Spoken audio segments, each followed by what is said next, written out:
တော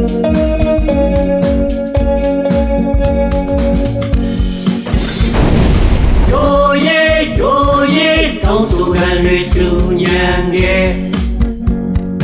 အာနာရှင်ကိုခါသည်ရဲ့ပြည်သူနှလုံးသားသည်1988မှာပြည်သူဆန္ဒပေါ်ထုတ်ခဲ့ကြပြီဒီမိုကရေစီပေါ်ထွန်းလာပြီးကတ္တညံဝေတွေရဲ့ကြားကြည်စံမိုးတွေပြန်ကျဲပေါ်တွေးဆက်တွေအရာချိုးပြခဲ့တဲ့ပန်းတို့တဲ့ဒီထားစတိခဲ့တဲ့အဝါရဲ့ပုံရိပ်များတွေးဆုံးခဲ့ပြီအမိုင်းရဲ့စာမျက်နှာတွေးဆုံးခဲ့ပြီအမိုင်းရဲ့စာမျက်နှာ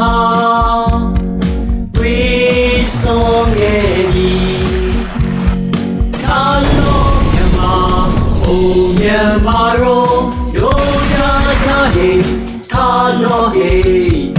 ထားလို့မြန်မာမြန်မာတို့တို့ကြကြဟေးထားလို့ဟေးတို့ကြကြဟေးထားလို့ဟေး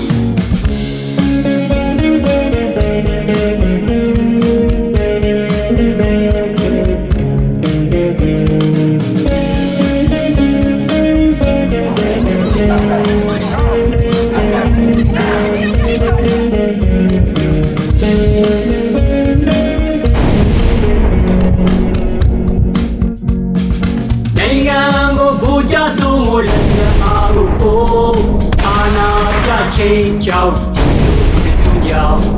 ညီညွတ်ရေးပြန်ပြတိုင်းရလာရဲ့ကြာသဘောထားတွေကွဲလွဲစီလုံးချင်းလည်းပြက်ခဲ့ကဘာမှမြမ